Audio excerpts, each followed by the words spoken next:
अखंड ज्योति सितंबर 2021। भय प्रगट कृपाला दीन दयाला।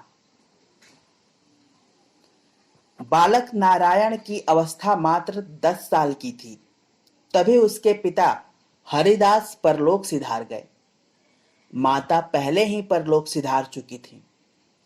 इस कारण उसका पालन पोषण दादी की देखरेख में हुआ।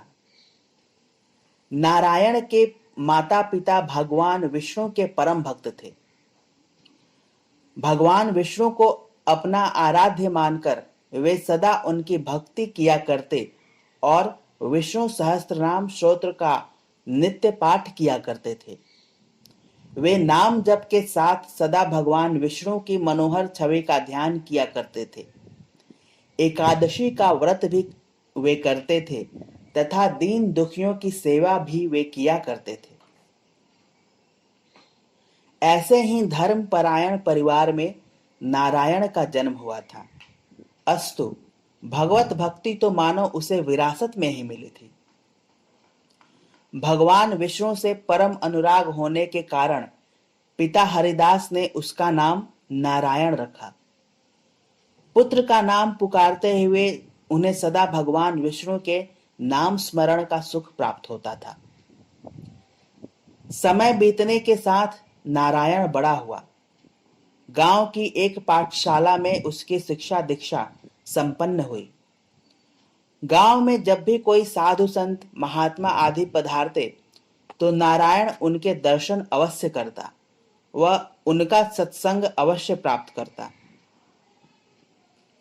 ब्रह्मज्ञानी संत महात्माओं का दर्शन व सत्संग पाकर नारायण को आत्मिक आनंद की अनुभूति होती।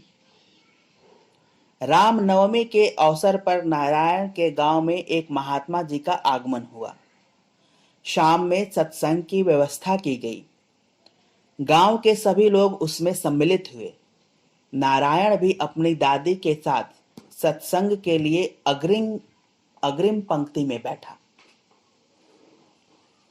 महात्मा जी ने अपने प्रवचन का आरंभ रामचरितमानस की प्रस्तुत पंक्तियों से किया। भय प्रगट कृपाला दीन दयाला, कौसल्या हितकारी, हर्षित महतारी मुनिमन हारी, अद्भुत रूप विचारी, लोचन अभिरामा तनु घन श्यामा, निज आयुध भुज चारी, भूषण वनमाला नयन विशाला, शोभा सिंधु खरारी। अर्थात दीनों पर दया करने वाले कौशल्या के हितकारी कृपालु प्रभु प्रकट हुए। मुनियों के मन को हरने वाले उनके अद्भुत रूप का विचार करके माता हर्ष से भर गई। नेत्रों को आनंद देने वाला मेघ के समान श्याम शरीर था। अपनी चारों भुजाओं में वे खारू अर्थात आयुध धारण किए हुए थे। दिव्य आभूषण और वनमाला पहने थे। उनके बड़े बड़े नेत्र थे। इस प्रकार शोभा के समुद्र तथा खर राक्षस को मारने वाले भगवान प्रकट हुए। महात्मा जी के मुख से भगवान राम के प्रकट होने के प्रसंग को सुनते हुए नारायण को ऐसा प्रतीत हो रहा था मानो वह भगवान के प्राकट्य को अपने नेत्रों से देख रहा हो। इस प्रसंग को सुनते हुए नारायण के हृदय में आनंद की लहरें उठने लगी, मानो उसकी आत्मा ब्रह्मानंद में समा गई हो। उसका रोम रोम पुलकित हो उठा। उसकी आंखों से भगवत प्रेम अश्रु बनकर बहने लगा। जैसे जैसे भगवान राम की कथा आगे बढ़ती गई, वैसे वैसे नारायण के हृदय में भगवान के प्रति प्रेम और भी अधिक उमड़ता गया और वो भाव विह्वल होता गया। प्रभु प्रेम के प्रसंग में वो डूबता जाता और उसकी आत्मा परमात्मा के परम आनंद में उतरती जाती। जैसे अनुकूल जलवायु पाकर किसी नन्हे से बीज से कोई पौधा अंकुरित, पुष्पित व पल्लवित होने लगता है, ठीक वैसे ही यदि व्यक्ति के हृदय में भगवत प्रेम भगवत भक्ति के बीज रूप में विद्यमान है, तो वह बीज ब्रह्मज्ञानी गुरुओं महात्माओं का दर्शन सानिध्य वह सत्संग पाकर तुरंत ही अंकुरित पुष्पित पल्लवित होने लगता है। नारायण के साथ भी कुछ ऐसा ही हो रहा था। वहां कथा सुनने को तो हजारों लोग बैठे थे, पर नारायण की आत्मा में जो स्फुरणा हो रही थी, उसके अंतरतम में आनंद की जो लहरें उठ रही थी, उनकी अनुभूति या तो नारायण को हो रही थी या नारायण के सम्मुख बैठे महात्मा जी को।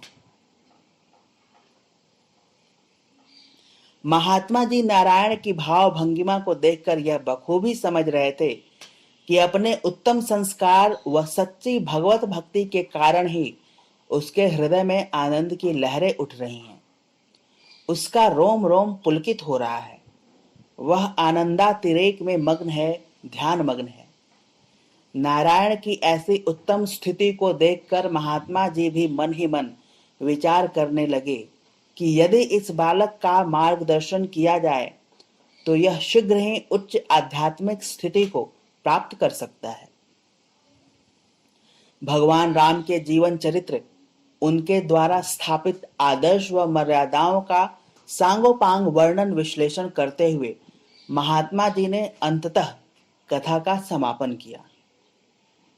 जब आरती की तैयारी की जा रही थी कि तभी नारायण ने महात्मा जी से विनती करते हुए एक प्रश्न करने की आज्ञा मांगी।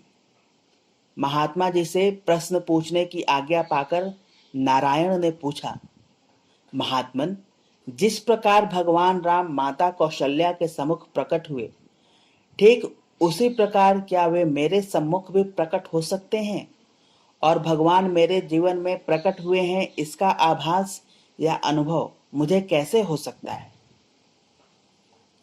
नारायण के हृदय से निकले हुए सच्चे सारगर्भित प्रश्न को सुनकर महात्मा जी बड़े हर्षित हुए और बोले, वत्स, जो सर्वव्यापक, निरंजन, निर्गुण, विनोद रहित और अजन्मा ब्रह्म है, वे ही प्रेम और भक्ति के कारण कौशल्या जी के सम्मुख प्रकट हुए। जिसके हृदय में भगवान के लिए सच्ची प्रीति है, भक्ति है, हृदय में भगवान अदृश्य ही प्रकट होते हैं। उस हृदय में भगवान अदृश्य ही प्रकट होते हैं। यदि तुम निरंतर भगवत भक्ति करते हुए अपने मन को निर्मल बना लो तो तुम निश्चित ही भगवान को प्राप्त कर सकते हो, क्योंकि जिसका मन निर्मल है वही प्रभु को प्राप्त कर सकता है। पर जिनका हृदय छल कपट से भरा हुआ है, उनके हृदय में भगवान कैसे प्रकट हो सकते हैं? महात्मा जी आगे बोले, भगवान आनंद के समुद्र व सुख की राशि हैं। इसलिए भगवान का सुमिरन स्मरण ध्यान करते हुए भक्त के हृदय में आत्मा में प्रभु आनंद के रूप में प्रकट होते हैं। इसलिए सच्चा भगवत भक्त सदा आनंदित व प्रफुल्लित रहता है। भगवान करुणा सिंधु हैं, अर्थात करुणा के सागर हैं। अतः भगवान भक्त के हृदय में करुणा के रूप में प्रकट होते हैं। भगवान प्रेम के सागर हैं, अस्तु भगवान भक्त के हृदय में प्रेम के रूप में प्रकट होते हैं।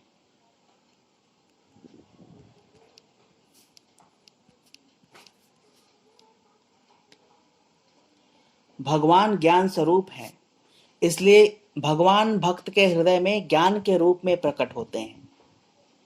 जब भक्त के हृदय में करुणा, प्रेम, संवेदना आदि दिव्य भावनाएं उमड़ने घुमड़ने लग जाएं, तब यह समझ लेना चाहिए कि उसके हृदय में भगवान प्रकट हो चुके हैं। भक्त के हृदय में भगवान ज्ञान के रूप में प्रकट होते हैं और ज्ञान के प्रकट होते ही भक्त का अंतस ईश्वरीय आलोक से आलोकित हो उठता है। उसे नित्य अनित्य, सत्य असत्य का बोध होने लगता है। तब भक्त के हृदय में सबके लिए करुणा, प्रेम, संवेदना की भावनाएं उमड़ने घुमड़ने लगती हैं। वह जीव मात्र में भगवान के स्वरूप को निहारने लगता है।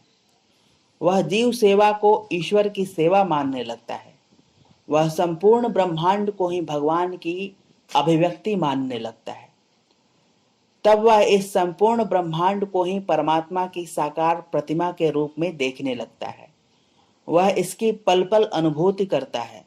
वह विश्व रूप ब्रह्मांड रूप भगवान की पूजा अपने कर्तव्य कर्मों के माध्यम से करने लगता है। भगवान भक्त के हृदय में सच्चाई के रूप में प्रकट होते हैं। इसलिए सच्चा भगवत भक्त कभी भी सत्य के मार्ग से, सच्चाई के मार्ग से विचलित नहीं होता। वह कभी भी धर्म के मार्ग का परित्याग नहीं करता। उसे यह दृढ़ विश्वास होता है कि सत्य ही ईश्वर है, अस्तु उसे सत्य मार्ग पर ही चलना है। वह यह मानता है कि सत्य के मार्ग पर चलना ही ईश्वर के मार्ग पर चलना है। सत्य के मार्ग पर चलने वाला व्यक्ति परेशान हो सकता है, पर परास्त नहीं, क्योंकि सत्य के रूप में ईश्वर सदा उसके साथ होते हैं। भक्त भगवान की इच्छा को ही सर्वोपरि मानता है। भगवान की इच्छा ही उसकी इच्छा बन जाती है। भगवान दीन बंधु है, भगवान अनाथों का नाथ है। अस्तु हृदय में भगवान के प्रकट होते ही भक्त भी दीन दुखियों की सेवा शुश्रूषा करने लगता है। उनके प्रति उसका हृदय करुणा और प्रेम से भर उठता है। वह समाज में अनाथों का नाथ बनकर रहता है। वह सबका होता है और सभी उसे अपना समझते हैं। वह जीवन की कठिन से कठिन परिस्थितियों में भी अपनी ईमानदारी, जिम्मेदारी, समझदारी और बहादुरी को बनाए रखता है। भगवान सर्वशक्तिमान है, अस्तु भक्त भी अपने अदम्य साहस, धैर्य व पुरुषार्थ के बल पर सदैव आगे बढ़ता जाता है। भक्त ओजस, तेजस और वर्चस्व से पूर्ण होता है। भक्त का आत्मबल हमेशा बढ़ा चढ़ा रहता है। सत्यवान होने के कारण भक्त भी शक्तिशाली होता है। इसलिए वह कभी भी अनीति, अत्याचार, अन्याय के सामने अपना शीश नहीं झुकाता, बल्कि उनका मुकाबला करता है। वह कठिन से कठिन चुनौतियों को भी आसानी से पार करता जाता है और भौतिक जीवन को शानदार तरीके से जीते हुए जीवन के परम लक्ष्य मोक्ष, मुक्ति को प्राप्त करने में सफल होता है। महात्मा जी आगे बोले, वत्स, जिसके हृदय में जैसी भक्ति होती है, प्रभु वहां उसी रीति से प्रकट होते हैं। मेरा तो यह निजी अनुभव है कि भगवान सब जगह समान रूप से व्याप्त हैं। प्रेम से वे प्रकट हो जाते हैं। देश, काल, दिशा, विदिशा में बताओ, ऐसी जगह कहाँ है जहां प्रभु न हो। महात्मा जी की बातें सुनकर नारायण के मन की तमाम जिज्ञासाएं शांत हुई। नारायण ने महात्मा जी के चरण पकड़ लिए और स्वयं को उनका शिष्य बनाने को विनती भी की। नारायण की पात्रता को देखते हुए महात्मा जी ने उसे ओम नमो नारायणाय अष्टाक्षर मंत्र की दीक्षा दी। एक सच्चे ब्रह्मज्ञानी महात्मा को अपने गुरु के रूप में पाकर नारायण की आत्मा हर्षित और आह्लादित तो थी, तो वहीं एक सच्चे शिष्य को पाकर महात्मा जी भी उतने हर्षित व आह्लादित थे। अनंत चतुर्दशी का वह पावन अवसर नारायण के जीवन में सचमुच एक नया जीवन लेकर आया। तत्पश्चात आरती की तैयारी हुई। सत्संग में उपस्थित सभी लोग खड़े होकर भगवान की आरती करने लगे। उस भीड़ में नारायण भी आरती को खड़े हुए। भगवान की मधुर छवि का अपने हृदय में ध्यान करते हुए नारायण का रोम रोम पुलकित हो रहा था, मानो उनका पूरा शरीर ज्योतिपुंज बन जगमगाने लगा हो। पूरा ब्रह्मांड ही उनके हृदय में उतर आया हो। उनके आनंद की कोई सीमा न रही। इसी बीच आरती संपन्न हुई। उधर महात्मा जी अपने गंतव्य को प्रस्थान करने से पूर्व नारायण को नित्य भगवत स्मरण, ध्यान, जप, स्वाध्याय व जन सेवा का उपदेश दे गए। नारायण भी अपने गुरु के द्वारा प्रदत्त ज्ञान को हृदयंगम करते हुए जीवन जीने लगा। आखिर वह मधुर पल भी आया जब ध्यान में मग्न नारायण के सम्मुख स्वयं नारायण अपने चतुर्भुज रूप में प्रकाश रूप में प्रकट हुए और भगवान के प्रकट होते ही नारायण के हृदय से ये उद्गार भी निकल पड़े, भय प्रगट कृपाला दीन दयाला, भय प्रगट कृपाला दीन दयाला नारायण हितकारी। सचमुच यदि सचमुच यदि साधना सच्ची हो, श्रद्धा सच्ची हो, भक्ति सच्ची हो, तो वह एक दिन फलीभूत अवश्य होती है और साधक को सचमुच निहाल कर जाती है। समाप्त।